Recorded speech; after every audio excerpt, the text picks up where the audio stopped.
Siyanova. She's now doing her sabbatical around the world. She's now at Eurap in Bolzano, and after that she will go to University of Singapore, right? Mm-hmm. And she's a senior lecturer in applied linguistics at Victoria University of Wellington in New Zealand.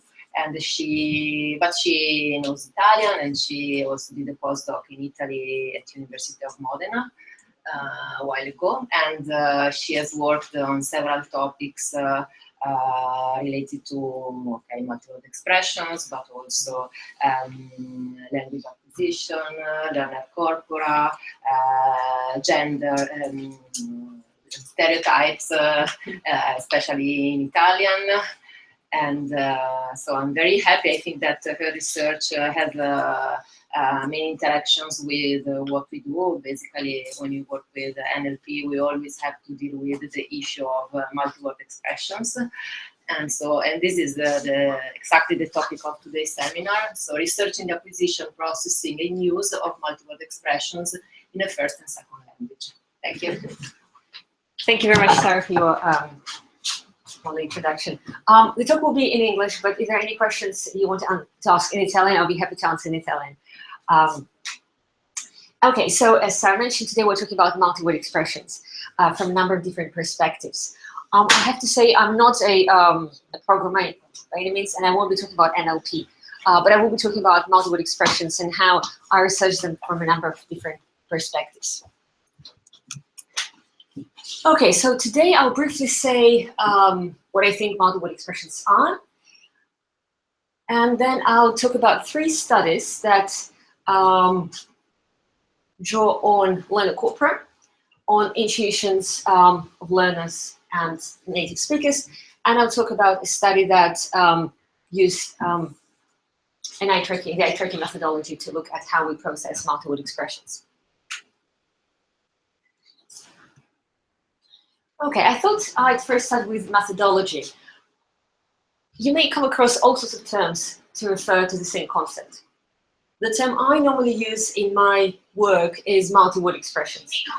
But if you encounter multi-word chunks, multi-word units, phrases, formulaic language, formulaic sequences, and so on, these terms essentially mean the same thing. So my personal choice is multi-word expressions, but it doesn't mean that I mean something different from, say, formulaic sequences.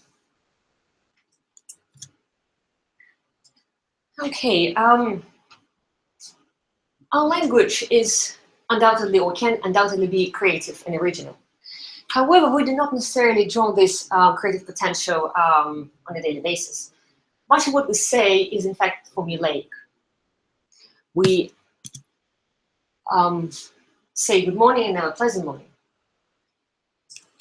We offer someone a cup of tea and never a mug of tea, even though what you may end up giving to the other person is a mug and not a cup. But you never say, would you like a mug of tea? You'll only say, would you like a cup of tea? We say in English time and money, and never money and time, even though the two mean exactly the same thing. So despite the potentially infinite creativity of language, words co-occur with some words more often than with others. And the working definition of multi-word expressions I adopt in my research is purely statistical frequency-based definition, i.e. multi-word expressions are combinations of words that co-occur more often than would be expected by chance alone. So there's very little, there's almost no role for our intuitions, whether something is formulaic or prefabricated or novel. It's entirely statistical frequency-based. One of the many reasons why I'm interested in multi-word expressions is that there are just so many of them. There are many of them, and they occur very often, very frequently in our language. According to some estimates, about half of what we produce on a daily basis is formulaic in some way or form. And according to Jack and Doff, about 80,000 instances of multi-word expressions exist in American English. So, of course, we cannot say that's the precise number, that's the precise percentage, but we can definitely say that they're extremely frequent, extremely common, and we draw on them again and again and again. And in fact, pretty much a lot of what I'm saying right now is prefabricated. I'm not really drawing on novel language. So such pervasiveness, such frequency clearly makes them an essential component of mature linguistic competence. So to be a proficient user of another language, you have to master a rich repertoire of these multiple expressions. Not to sound unnatural, not to sound non-idiomatic or non-native like, in terms of your lexical choices, not pronunciation. There are many types of multi-word expressions. Idioms are, of course, the most prototypical, the most idiosyncratic kind of multi-word expressions. The figurative, non-literal instances like kick the bucket. There are many other kinds of multi-word expressions that are, in fact, literal and can be compositional. Many collocations are literal and compositional, and there may be of many different kinds. We can have adjective-noun combinations, verb-noun, adverb-noun, adjective-noun, or noun-adjective in Italian, and other kinds. In English, we also have multi-word verbs, prepositional and phrasal verbs. There are also lexical bundles, speech routines, proverbs, and there are also grammatical constructions. So if you think about it is a chair, these are chairs. These are structures, these are constructions where you can insert a word to modify it, but in fact it's a skeleton, it's a structure that is essentially quite fixed. If you think about things like the sooner the better, the ER, the sooner the better, the bigger the better, and so on. These are all also multi-word expressions, even though they're grammatical as opposed to lexical. So there are many different kinds of multi-word expressions, and they're of course very, very diverse. Some are very short, or minimal to words by definition, multi-word expression, but some are as long as a sentence. If you think about, you cannot judge a book by its cover, it's something like an 8-word sentence. So some are short, some are quite long. Some are literal, many are figurative. And in fact, for some, it's very difficult to define whether it's a literal or figurative expression, because some of them have become so common, so frequent, we don't think of them as idiomatic. If you think about something like, at the end of the day, he's a nice guy. It's a figurative expression, but it's so common in language, we don't think of it as an idiom. Some are lexical, some are grammatical. So they're clearly very heterogeneous. They're extremely diverse in their properties and characteristics. However, they also have a lot of things that are common. Many of them are very frequent. That's essentially the characteristic that renders them so special, so interesting for linguists. And those that are not frequent, if you think about kick the bucket or raining cats and dogs, a prototypical idiom that many second language learners of English learn at school. Native speakers never use this chunk, but we always learn it at school for some reason. They're also very familiar, even though they are relatively infrequent in language. So even if something is not frequent, it's still quite familiar. So it's another characteristic. They're clearly very predictable. If I say fish and you're familiar with the British culture, you immediately think of fish and chips. If I say fish and pears, you think, oh, that sounds weird, even though not ungrammatical, or it sounds quite meaningful, but you expect the frequent completion as opposed to infrequent. Many of them are quite fixed. Some of them cannot be changed at all. Some can be changed to some extent. They're also pronounced in a particular way. If you think of a novel phrase and a frequent phrase, frequent phrases can be or are reduced phonologically. We don't say in English, I don't know. We say, I don't know. You actually reduce it quite substantially. If you think of phrases like kind of, we don't really say kind of, we say kinda in spoken English. But if you think of a phrase like part of, a part of something, so kind of, part of, we don't ever say part of, we say part of, we say it fully because it's a low frequency phrase. Whereas a high frequency phrase like kind of will be reduced to kinda in spoken English, but not part of because it's a lower frequency phrase. So all of these characteristics have important implications for how we acquire language, how we process it, and how we use it in writing and speech. Okay, so today I'll talk about 3 complementary approaches that I take in my research on multi-word expressions. I'll look at learner and L1 corpora, and I'll try to answer the question how do L1 and L2 speakers use multi-word expressions in writing. I won't be looking at speech this time, but you can both look at spoken and written corpora, but I'll look at written only. I'll look at native and non-native speaker intuitions. And we'll try to answer the question, how do L1 and L2 speakers exhibit accurate judgments about multi-word frequencies in language? And then we'll have a look at a recent, still work in progress study that uses eye tracking to look at how native speakers and non-native speakers learn collocations incidentally. Okay. So let's start with multi-word expressions and learner corpora. So it's a small-scale study that looks at how learners of Italian, so second language Italian, first language Chinese, acquire collocations as part of their intensive Italian language course. So these are full-time students enrolled in an intensive course in Italy. So second language environment as opposed to foreign language environment. The course is a relatively short one, 5 months. So it's a longitudinal study, but not a massive longitudinal study. We're talking about only 5 months. So it's a very short period of time. These students wrote 3 compositions at the beginning of their course, in the middle of the course, and at the end of the course.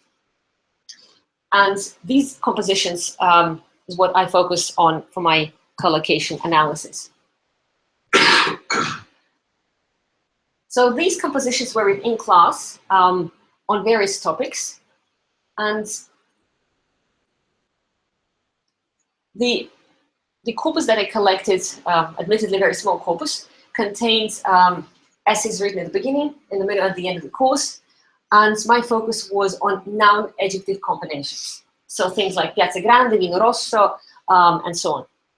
So I was interested in how beginner learners of Italian acquire collocations living in Italy. And I was looking at quantity and quality of second language collocations. So what often gives a non-native speaker away is the fact that they may say something that's not very idiomatic. It makes sense, it's grammatical, it just doesn't sound right. So in English, someone can say plastic operation as opposed to plastic surgery. It's grammatical, it's perfectly, it's meaningful in context, but native speakers of English do not say plastic operation. They would only say plastic surgery. So these little things can give away a non-native speaker of English. So let's see what happens with learners of Italian. So I extracted all noun-adjective pairings from my learner corpus, and I wanted to know how frequent or infrequent these learner phrases are in Italian. So my reference corpora of Italian were La Repubblica, and I also used additional corpora Paisa and Google, because in Italian, as far as I know, there isn't a giant representative corpus. La Repubblica is good, but it's a newspaper corpus. Paisa is good, but it's, I think, mostly internet resources, if not entirely. And Google contains all sorts of things. So I extracted frequencies from La Repubblica, but I correlated them with Paisa and Google frequencies to make sure that my frequencies are not specific to the newspaper genre. So I obtained frequencies in L1 corpora, and I also used mutual information. I'll say a few words about it in a minute. So my critical comparison was level 1, essays written at the beginning of the course, versus level 3, essays written at the end of the course. Because the period is very short, these are beginner learners, I didn't really expect any differences between level 1 and level 2, and level 2 and level 3. So I wanted to look at beginning versus the end of the course. Okay, so the very first and the most basic thing that we can do is to look at the number of occurrences of all noun adjective combinations in our learner corpus. So we have 3 levels: beginning, middle, and the end. And I looked at types, not tokens. And I should mention that level 1, so essays written at the beginning, were shorter, so the eventual corpus was much shorter than level 2 and level 3 corpora. So if we look at the numbers over there, we can see that they are roughly comparable. We don't really see massive differences between, say, level 1 and level 3, taking into account the level 1 essays were shorter. So yes, level 3 essays seem to contain more noun adjective combinations, but we don't see a massive difference. What we're interested more in is the frequencies of these learner combinations in a reference, in L1 reference corpus.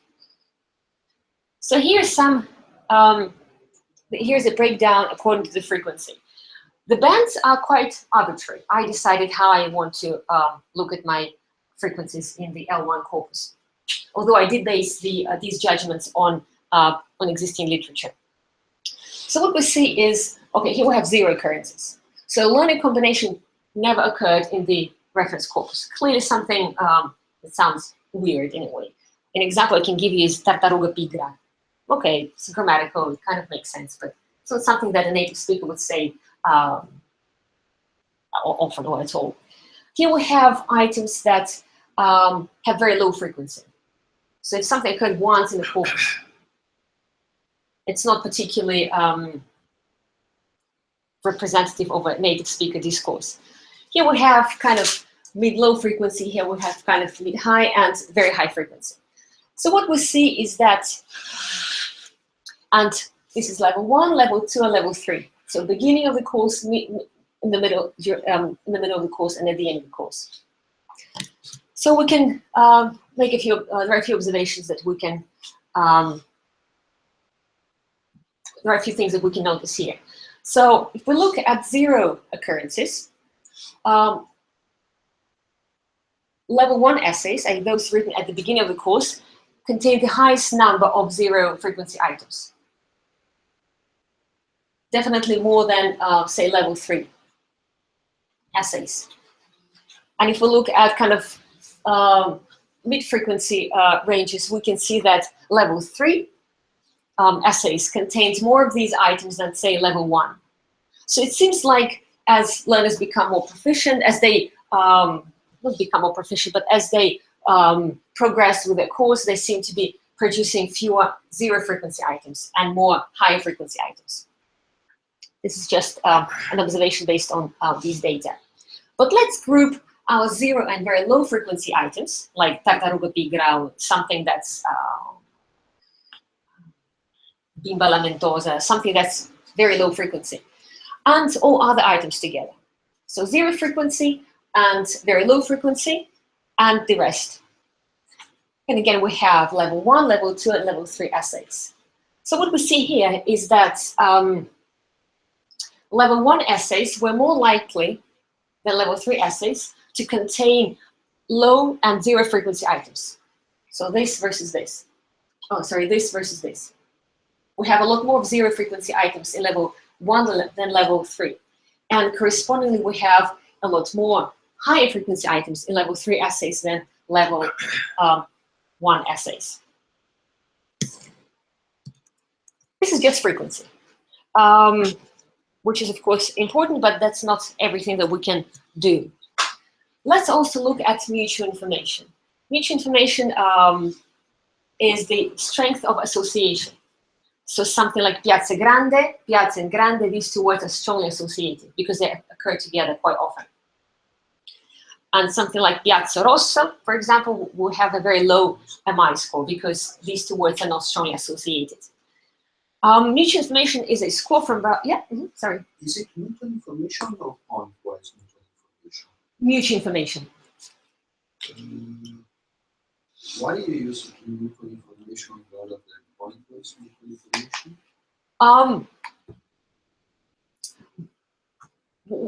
Because that's something that's most commonly used in learner corpus research, mutual information or T-score.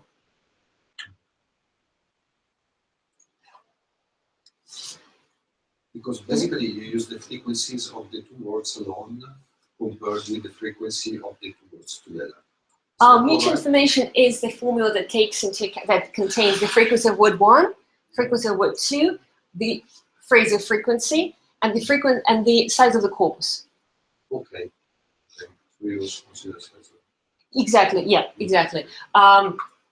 So you input word 1 frequency, word 2 frequency, phrasal frequency, the size of the corpus. You calculate MI, and MI should not and cannot be. Well, it cannot be calculated for items with 0 frequency, and it should not be calculated for items with very low frequency. So whenever MI is used, we also adopt a minimal frequency threshold. So in literature, you'll find this threshold I normally see 5 and 6.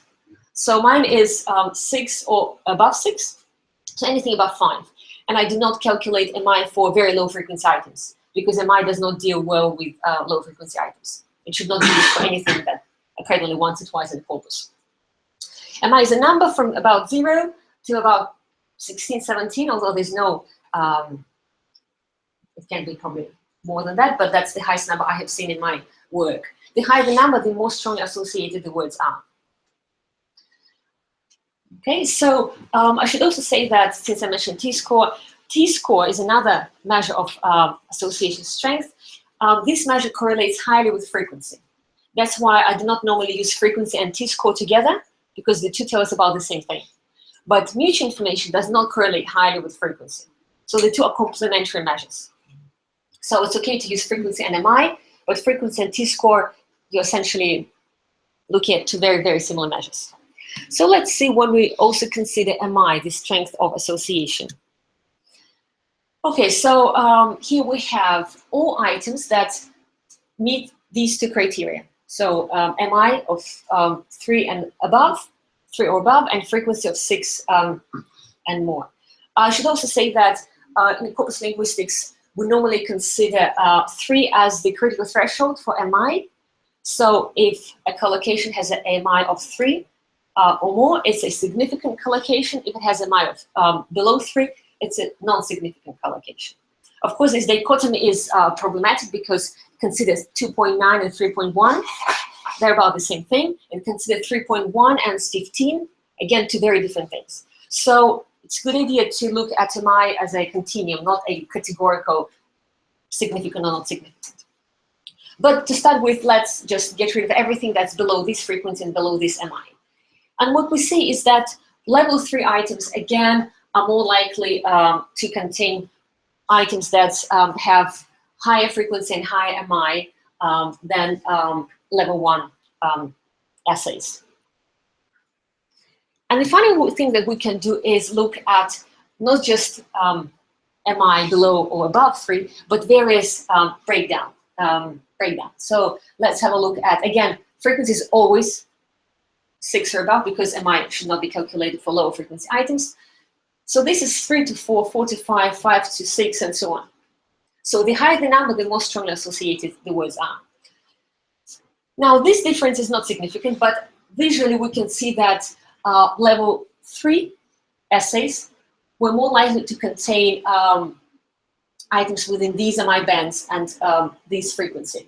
So compare level 1, level 3 across these bands. And essentially it's the case for all of these MI bands. So it seems like as learners become more proficient, they do start to use more native, like more frequent, more strongly associated items than what they were using a few months earlier.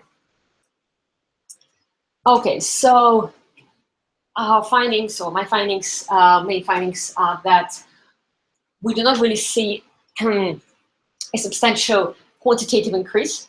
So about the same number of items was produced at the beginning and the end of the course. However, we observe a qualitative increase. So level 3 items contains more high frequency collocations and fewer low frequency collocations than level 1 essays. And also level 3 essays contain a high number of strongly associated items. Not just more frequent, but also more strongly associated items than level 1 essays.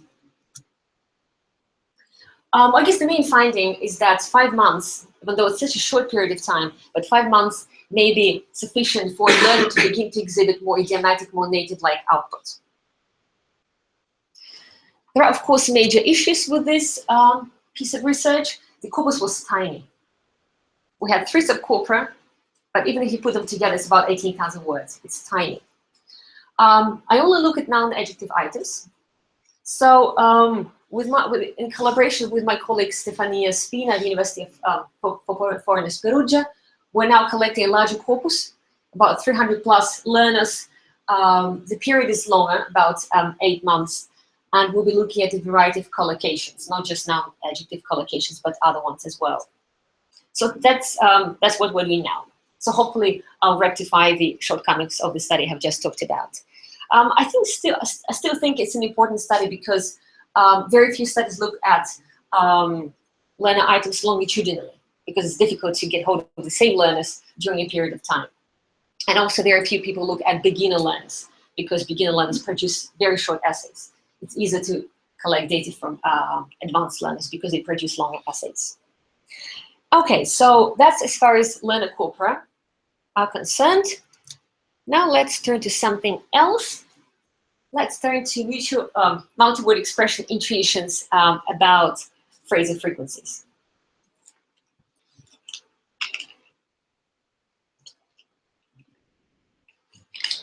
Okay. Okay, well, a very brief intro. For many languages, there are no corpora available. English has fantastic corpora, the BNC, the COCA, you name it. But some languages, in fact, many languages, do not have any corpora. And even when corpora are available, they're not always used for language teaching and learning purposes. So it is of practical and theoretical interest to know if subjective frequency judgments, what I think about the frequency of a particular phrase, how they are comparable with objective frequency estimates, and whether we can trust our intuitions. So the questions I would like to, I wanted to answer in this study with my colleague Stefania Spina were, can language teachers, can native speakers trust their intuitions? Are intuitions of non-native speakers accurate? Previous studies have looked at native speaker intuitions and even teacher intuitions and intuitions of linguists. And these intuitions haven't always been found to be very accurate. And sometimes, or quite often, they're quite different from what we find, the estimates that we find in the corpus.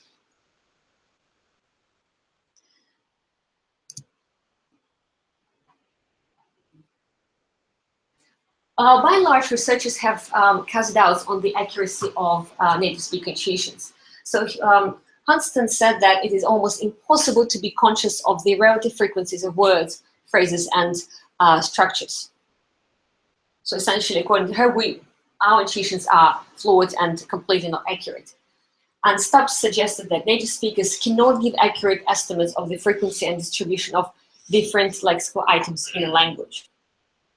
The problem with these statements is that they were based on the researchers' own intuitions, not on actual empirical data. It's also interesting to know whether non-native speakers have accurate intuitions, because according to some researchers, knowledge of a word's frequency is considered to be an essential part of word knowledge. To know a word, we need to know many things. We need to know the meaning, the form, the pronunciation, but also the frequency. Think about the register. I may say, I purchased a book, but I wouldn't normally use purchase when talking to a friend. I would say, I bought a book. When you talk to a friend, you say, I asked a question, or I would like to ask a question, not I would like to inquire. So frequency intuitions are important if we think about the register.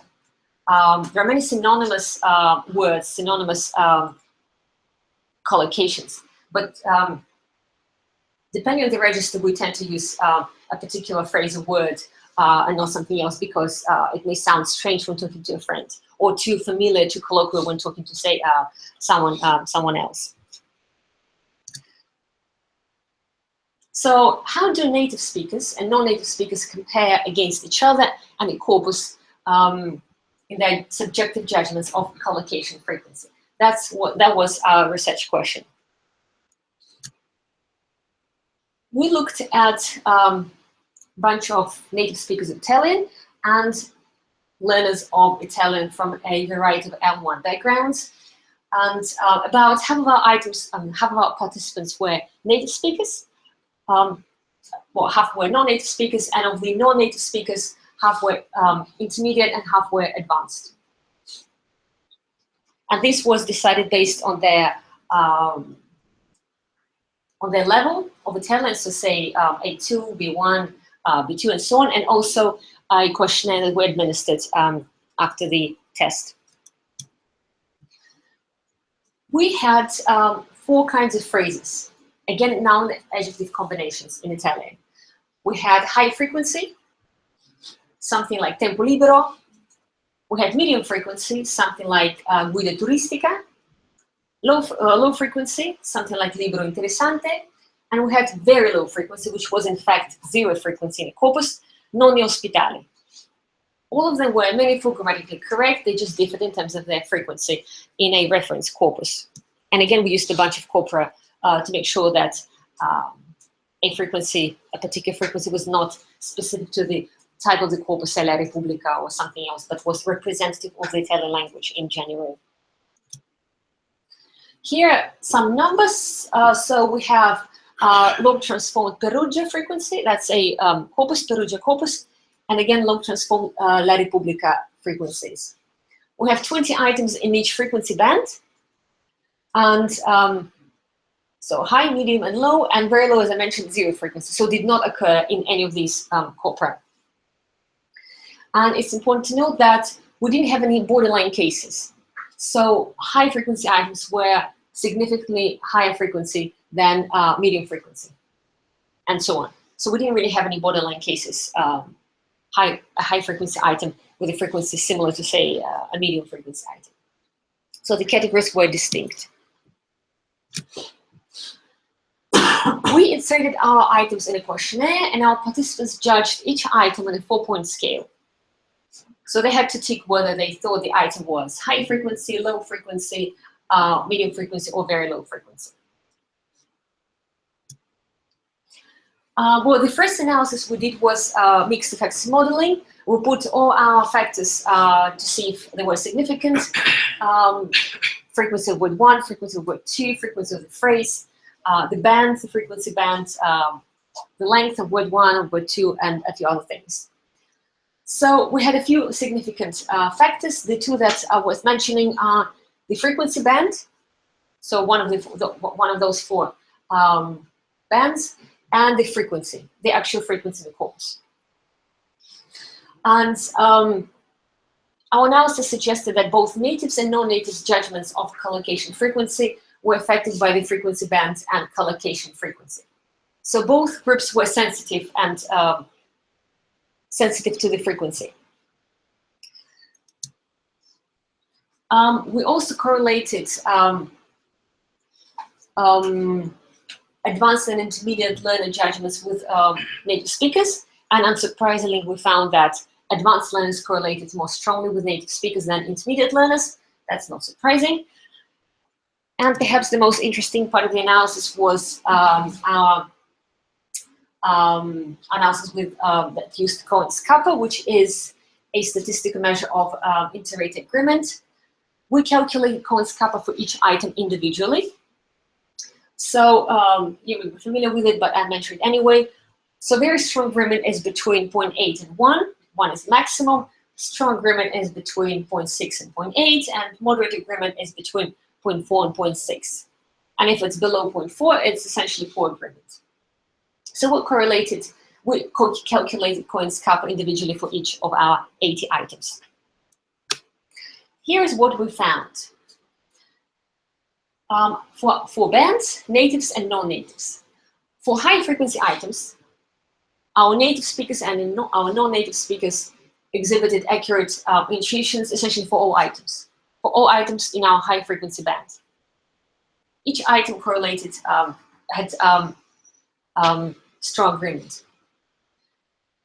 Medium and low frequency items showed very poor agreement. Essentially, only one item showed good agreement with corpus data in the medium frequency band, but in the low frequency band, no judgments correlated, no judgments showed agreement with the corpus data. And for the very low frequency items, natives did fairly well. The majority showed agreement, but non-natives did not do well at all. So it's interesting to see how our intuitions differ depending on what we're judging. If it's something highly frequent, we're very accurate, we're good. We know that this is frequent. But if it's something kind of not so frequent, we think it's a lot more frequent than it really is, and our judgments are not accurate at all. And for something that's essentially zero frequency, non-natives are not good at all, and native speakers showed good agreement for about half of the items.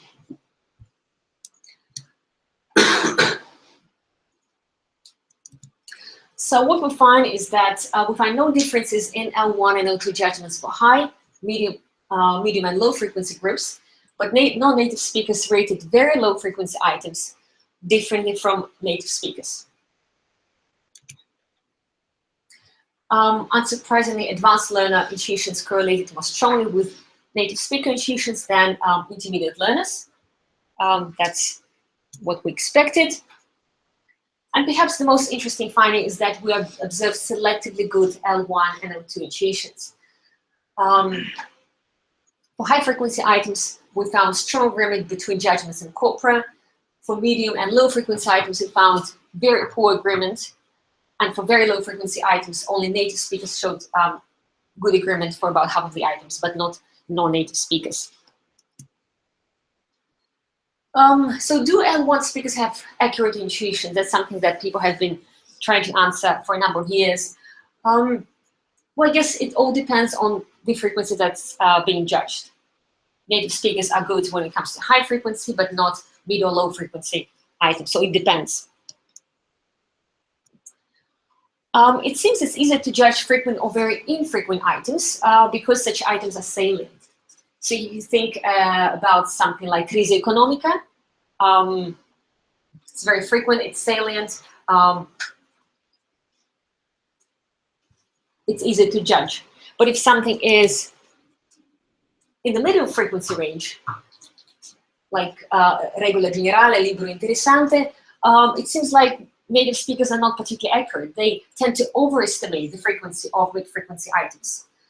They tend to think of such items as more frequent than they really are. What do you mean by salient? Salient, something that stands out, something that's obvious. So if I say Piazza Grande, you're familiar with it, it's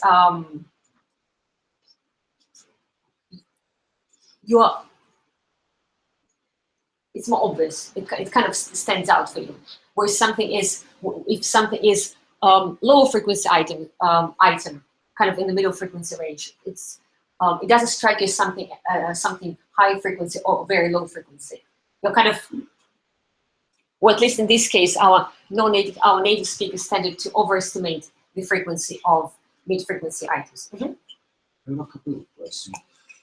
First of all, might it be the case that people tend to rank difficult expression on a 3-point scale, that is very high, medium, low, that's it, rather than a 4-point scale that you used? So basically that's why they tend to mix the intermediate band toward high or low.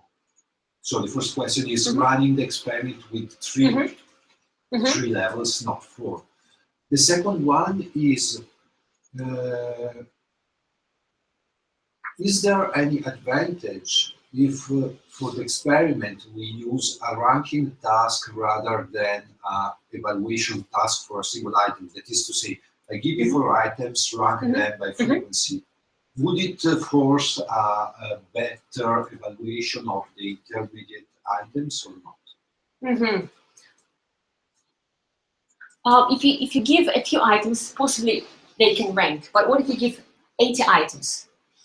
Obviously, you have to give a few items. But yeah, I think ranking is a good way of doing this kind of research, and it's been done in English with synonymous words. So words with similar meaning, but with very different frequencies. For instance, tragedy, catastrophe, calamity, catastrophe. No, hold on. Calamity, tragedy, catastrophe, and 2 more. But essentially, meaning tragedy, 5 synonyms with very different frequency. So tragedy, obviously, more frequent than calamity. Yes, you can do this, but it's more difficult with multi-word expressions, with essentially with units above the word level. You can't really find synonymous word pairs, or at least more than a couple. It'll be very difficult. And as you mentioned, ranking would you could only give a few items to rank. You can't give 80 items to rank. Yes, it's totally doable, and people have done this. I guess there are various ways of doing it. It's another way. It's a good method, and that's, I think, the most popular method, in fact. So we wanted to see if they can. We wanted to see if we get something different if we use a different method, because ranking is, in fact, the most popular one. It's not better or worse. I guess I would say the patterns of results are comparable. And the first question was about whether the judges tend to think of frequency kind of 3 levels. Yes, they tend to think about 3 levels and not 4.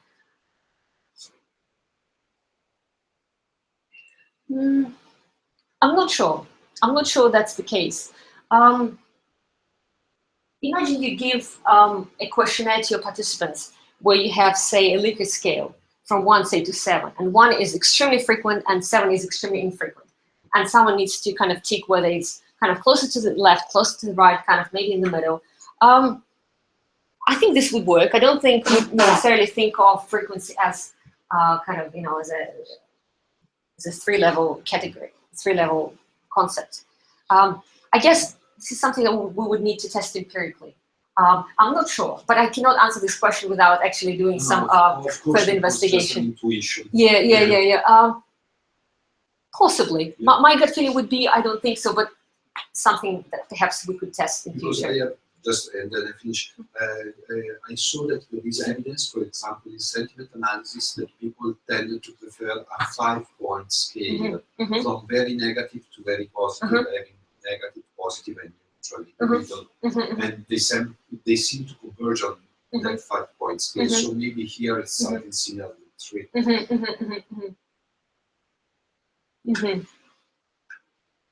Yeah, there's always there's always the question of what kind of scale to go for. 5, 7, whether you want to have an odd number or an even number. Maybe something to look at in future. As I said, my gut feeling is that I don't think it's a 3-level concept, but maybe I'll look at this in future. Okay. And also, these findings seem to be in line with usage-based theories. So speakers' mental representations are determined by language use, the frequency of exposure. The more frequent an item, the stronger the mental representation. And the less frequent an item, the weaker the mental representation. And very infrequent items have a very weak mental representation and may thus stand out.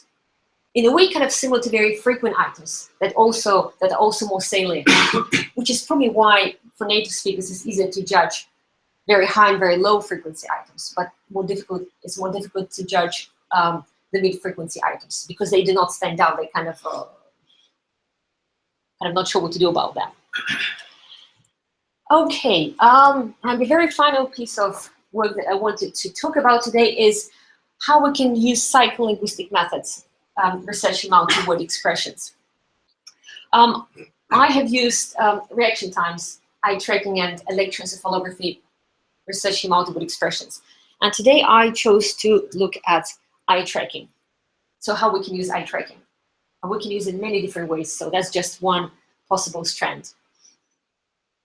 And the questions that we wanted to answer were, can L1 and L2 speakers acquire collocations incidentally from reading? So incidentally, reading without having any intention to learn something. So imagine you're reading a newspaper in French and you are a second language learner in French, and you come across a phrase that you don't know, you've never come across it before. So what happens if you read it again and again and again? Will you eventually learn it, or will there be just a mere effect of repetition but no effect of learning? And also, does frequency of exposure have an effect on the incidental acquisition of collocations? If you see something a few times versus more than a few times, will it make a difference? So we had a bunch of highly proficient second language users of English and a bunch of native speakers. We had 2 experimental groups and 1 control group. I'll show it in a minute. And the task was reading a text for comprehension on a computer screen. So nothing peculiar, just read a text and make sure you read it for comprehension. That is it. No judgments, no explicit tasks. Our story was a short story that contains, well, it was short, but maybe participants took about maybe. The experiment took about maybe half an hour. So I think the experiment was about 10-15 screens. So a story that contains 6 adjective pseudo-word collocations. Now, if you want to look to investigate how something is learned or acquired incidentally, you have 2 choices. You can either use pseudo-word items that clearly are complete and familiar to anyone, or you can use very low frequency items. But even very low frequency items may be familiar to some native speakers. So there's no guarantee that that it's their very first encounter with a particular item. So we tend to prefer pseudo-word items. Another thing you can do is borrow a word from another language. But again, this has a number of limitations. I think the easiest way to make sure that your participant has never ever encountered this particular phrase or word is to use a pseudo-word. So we used adjective pseudo-word collocations. So version A was our target phrase, repeated 8 times. Wooden glebe, meaning wooden house. So a person would see wooden glebe 8 times throughout the entire story. Version B was the same collocation, but 4 times. So the participant would see wooden glade 4 times during the entire story. And our control condition, version C, was the actual collocation of wooden house repeated 8 times. Okay? So wooden glade 8 times, wooden glade 4 times, and wooden house 8 times. Here are our items. 6 items are admittedly quite short, but because each item had to be repeated 4 or 8 times, we couldn't really have more than that. Would be this story would have to be much longer because you cannot repeat a phrase, say, on the same page. You need to make sure that there is some gap between the first and the second account, the second and the third, and so on. Okay, so we had here our pseudo words. We created them using one of the databases. We control for things like orthographic neighborhoods and a few other things. This is the word that this word replaced. This is the adjective that it appeared with. And here's the actual target collocation. Wooden glebe, small news, common register, magic, or whatever way you pronounce it, I'm not sure. These are all pseudo words, magic salve, and so on. So version A and B would be these items, 8 or 4 times, and version C, the control version, would have the control collocations. When you do eye tracking, the beauty of eye tracking is that you can present the entire page or screen and make sure your participant reads it in a natural way. You don't present items word by word or phrase by phrase. You can present the entire page, the entire kind of page, which is similar to how we read text in a book. And here's our target phrase. And eye tracking allows you to just extract fixations from this area. So here's our participants read screen after screen like this, and then we extracted all fixation durations on our target phrase. But what participant would see is something like this. They would have no idea that we're focusing on something specific here. I'm not sure if you're familiar with the eye tracking, but essentially it can be, eye trackers can be head mounted, you put something on top of the head, or it can be not head mounted, which is a device that is kind of positioned near the computer. And during the experiments, we track the people's movements. So we see what was read, what was skipped, where participant encountered a difficulty, maybe something was read a number of times, something was regressed to, and so on. So this method allows you to investigate how people read in a very, very detailed way. When we do eye tracking research, we normally look at a number of measures. It's a very powerful method that allows you to look at early measures, late measures, all sorts of measures. I'll present data for total reading time only, for simplicity's sake. So total reading time is every single fixation within your area of interest. And your area of interest is your collocation or word or idiom or whatever you're looking at. So here's our area of interest and everything that landed here. Nothing before, nothing after, everything within our area of interest. Okay, so I'll now show some data for native speakers and then non-native speakers for the total reading time measure. Okay. Okay, so here we see native speakers. In blue version A, i.e. wooden, what was that?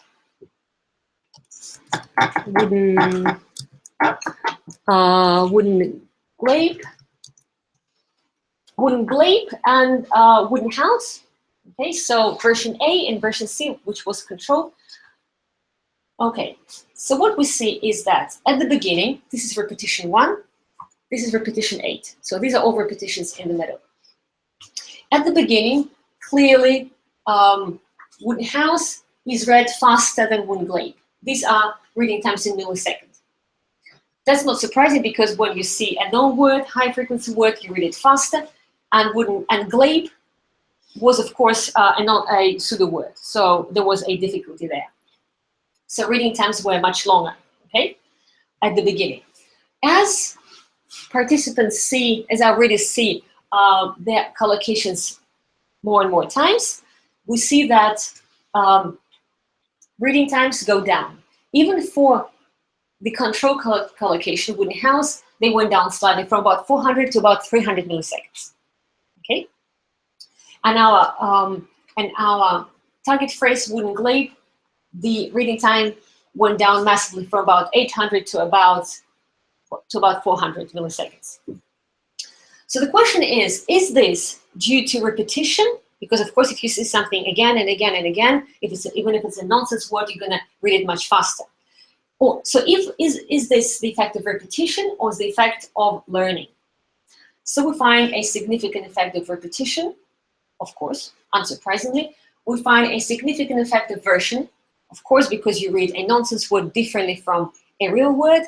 But importantly, we find a repetition, an interaction between repetition and version. So what this means is our reduced reading time for wooden glaive is not due to repetition only, but also due to learning. So if you see the difference between the two conditions here, it's quite big. It's about 400 milliseconds. And have a look at the difference between the two conditions at the repetition 8. It's tiny. So this interaction suggests that there's some learning going on. It's not just the repetition, but it's also due to learning. So these are native speakers. Let's have a look at non-native speakers, and we'll see something similar. The statistics are similar. Of course, the effect is not as pronounced. We still have quite a big gap between these two conditions. And if we go back to native speakers, the gap is tiny. For non-native speakers, we observe again repetition, a significant effect of repetition, as you would expect. a significant effect of version, as you would expect, and importantly, an interaction between repetition and version, which suggests that there is some learning going on, not just it's not just mere repetition, but also learning. Okay, now let's have a look at version A, wooden glaive 8 times versus wooden glaive 4 times. So it doesn't matter if you see something 8 times as opposed to 4 times. So here we have only adjective, nonsense word collocation. The only difference is the number of repetitions, 4 and 8. And we see that a significant effect of repetition, as you would expect. The more you see, the faster you read. We have no significant effect of version, and we have no significant repetition version interaction. So it seems like, yes, you read faster because of repetition, but whether you see something 8 times or 4 times doesn't really matter. There was no advantage for those participants who read the items 8 times compared to those who read the items 4 times. And let's have a look at non-native speakers. Yeah. I really don't understand. In the sense that here we are comparing up to the point they read it 4 times. Okay, good So question. how can you say that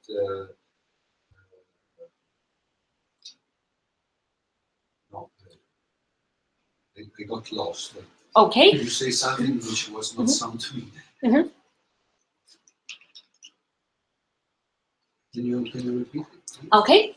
So here we have the comparison between wooden glaive repeated 8 times, and wooden glaive repeated 4 times. Yeah. So same combination, but the only difference is the number of occurrences. Okay. But your question was whether that was the question or not. You stopped me for a good reason. Version B, 4 repetitions. 1, 2, 3, 4. Version 1, 8 repetition. So I should have mentioned that it's repetition 1, 3, 5, and 7. Because version A was 8 repetitions, and we're comparing 8 with 4. Yeah. So here, essentially, we compared same items in same places in the story. So this is 1, 2, 3, 1, 2, 3, 4 for version B, and 1, 3, 5, 7, repetition 1, repetition 3, repetition 5, repetition 7 for condition 8. So obviously, yeah, we had to focus only on 4 repetitions out of 8 to be able to compare this with version B. Okay, perfect. Now it's clear. Okay, yeah, my fault. Okay, so for native speakers, we find that it doesn't really make a difference whether they read something 8 times or 4 times. And for non-native speakers, the pattern is slightly different, but the statistics are the same. Again, it seems like it doesn't matter whether you read something 8 times or 4 times. Maybe if you read something 4 times and 20 times, now that will make a difference. But 4 or 8 doesn't really make a difference, at least for these participants. So what we find is that collocations can be acquired incidentally, i.e. you have no intention learning anything, but because you see them a number of times, there's some learning going on, which is different from the effect of repetition. Unknown collocations are read more slowly at first, of course, because they are pseudo words. You see a nonsense word you've never seen before. At first, but reading becomes more fluent with repeated exposures. And in fact, for native speakers, nonsense collocations at the non-word collocation at the end was read almost as fast as the non-word collocation at the beginning. And importantly, the decrease in reading time was not simply a repetition of effect, the repetition effect, but was indicative of learning effect. So that was the main finding. It's not just the repetition, there's some learning going on. Okay, so it seems like second language learners benefit from repeated exposures during reading in exactly the same way as native speakers. So we didn't really find any differences between natives and non-natives. And also it seems like whether you read something 4 times or 8 times doesn't really make a difference. Now this is important if you think about textbooks for language learners. We know repetition is important, frequency of exposure is important. So if you get some learning from 4 repetitions, from 4 exposures, maybe sometimes it's the more is not necessarily the better. But of course, if we have 4 repetitions and 20 repetitions, we'll see a difference. But you cannot really repeat the same item 20 times, say, in a textbook or in a story. That's clearly not feasible. Okay, so I think that's my final slide. So the take-home message, I guess from all of these studies, and I guess from all my multi-word expression research, is that frequency of exposure plays a key role in how we acquire, how we process, and how we use and how we represent multi-word expressions. And also it's important to study phrasal frequency from a number of different perspectives, using corpora, using mutations, using psycholinguistic methods. And I guess only this way we can gain a better understanding of this fascinating linguistic phenomenon. Thank you. I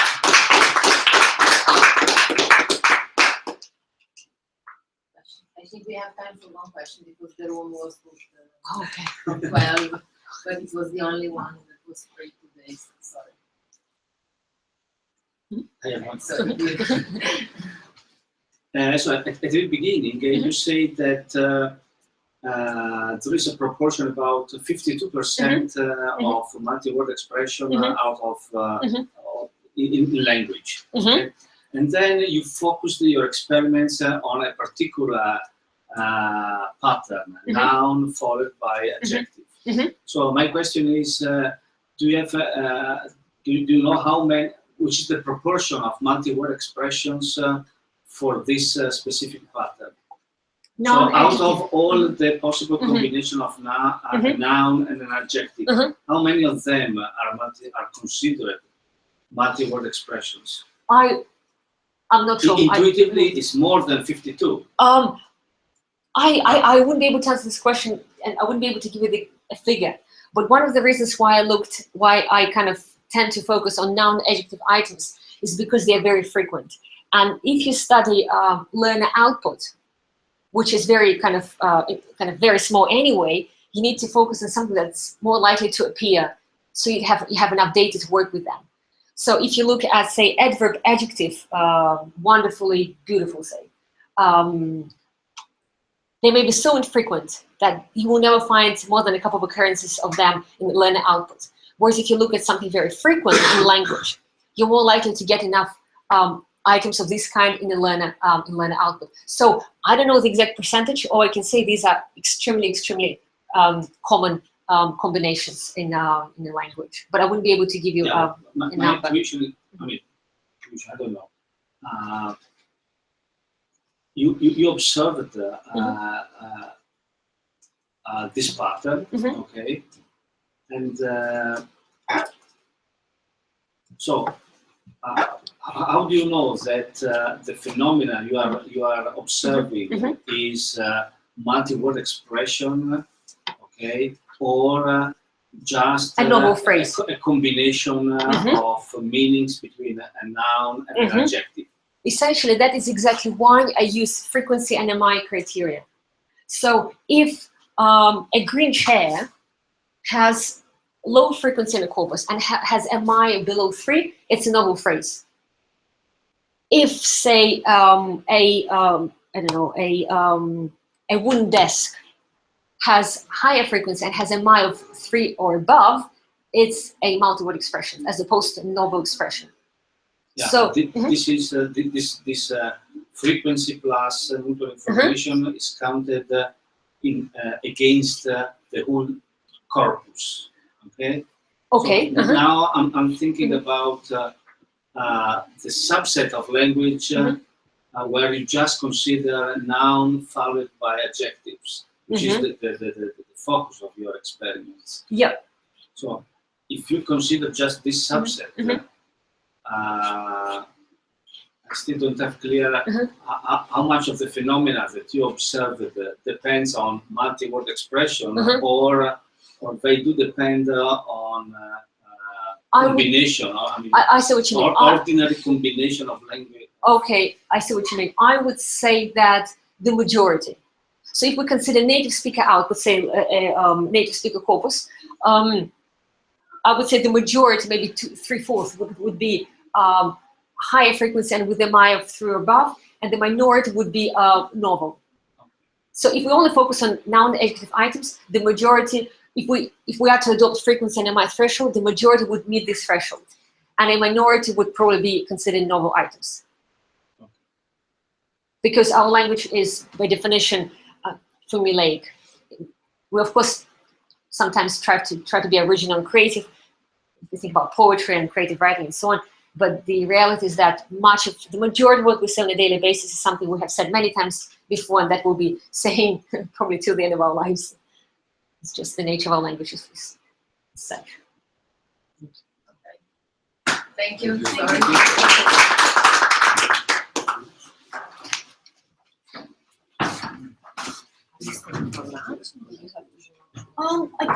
I could, I guess. Yeah, I don't have any pressing commitments. Okay.